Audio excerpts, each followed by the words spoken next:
This is VOA News. Via remote, I'm Marissa Melton.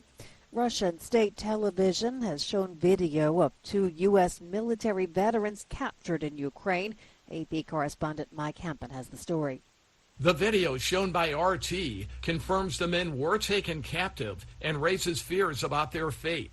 Alex Drucke and Andy Huen, both from Alabama, are believed to be the first Americans captured by Russian forces since the war began nearly 4 months ago.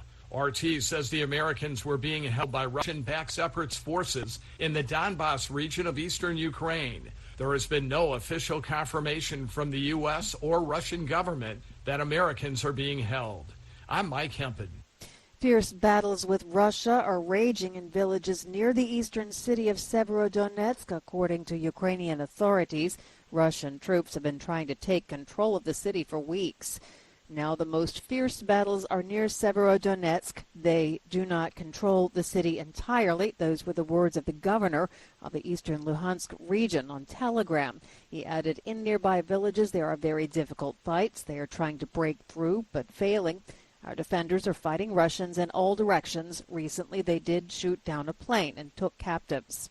The governor also reported that Russian troops are heavily shelling Lysychansk, a city across the river from Severodonetsk that is still controlled by Ukrainians.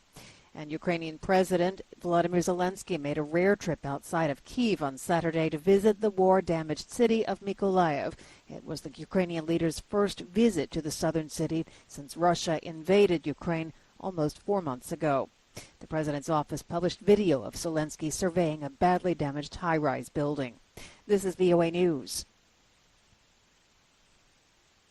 Human rights observers and lawyers for the Maasai people are pressing Tanzania's government to halt plans to forcibly evict tens of thousands of the indigenous nomads from their ancestral land at the eastern edge of the Serengeti National Park.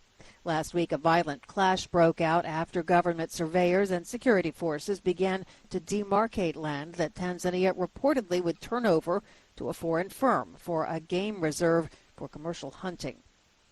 India's purchases of Russian coal have spiked in recent weeks despite global sanctions on Moscow as traders offer discounts of up to 30%. This according to 2 trade sources and data reviewed by the Reuters news agency. Russia, facing severe Western sanctions over its invasion of Ukraine, warned the European Union in April against sweeping sanctions on coal, saying they would backfire as the fuel would be redirected to other markets. Tensions in Senegal reached a tipping point Friday over the government's decision to keep the opposition off the ballot in planned legislative elections. Thousands of people took to the streets to show support for the opposition leader, Ousmane Sonko, and to demand President Macky Sall allow his opponents to run. Annika Hammerschlag reports from Dakar.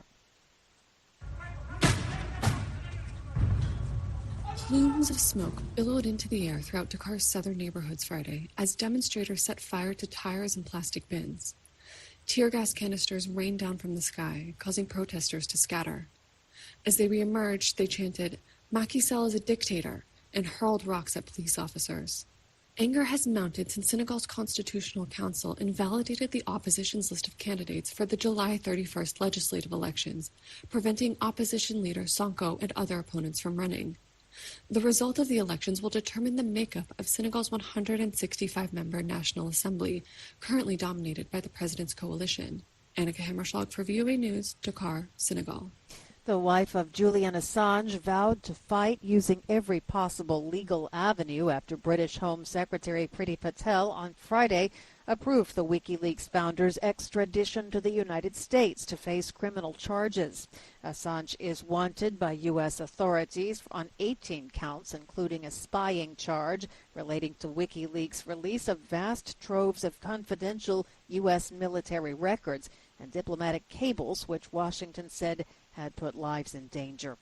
Recapping our top story this hour, Russian state television has shown video of 2 U.S. military veterans captured in Ukraine. We'll follow that story here and on our website at VOA News. This is Marissa